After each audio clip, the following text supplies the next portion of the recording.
Hola! Us presento el quadern Bridge 6 d'anglès per a sisè de primària. És un quadern de 32 pàgines, més 4 pàgines de solucionari. L'objectiu d'aquest és treballar el contingut curricular bàsic d'anglès.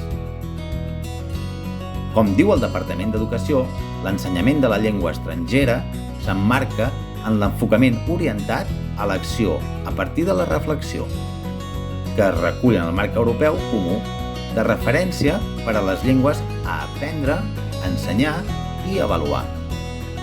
La finalitat de l'ensenyament de la llengua estrangera és el progressiu domini i l'obertura al món amb el creixement individual, social i personal.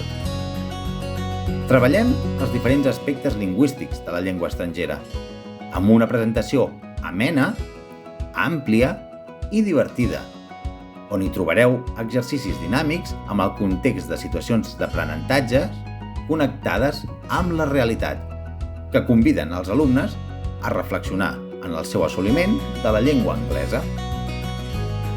Posem a disposició de l'aula i de les famílies el solucionari, que el trobareu a l'interior de cada quadern, a fi de poder fer un seguiment més dinàmic en les solucions i les consultes i fer partíceps als pares amb la seva evolució. L'utilització és molt adient a l'estiu com també durant tot el curs escolar, a fi de reforçar el nivell d'anglès dins i fora de les aules. Creiem fermament que estem davant d'una valuosa eina que permet als alumnes fer un bon assoliment gradual de la llengua anglesa.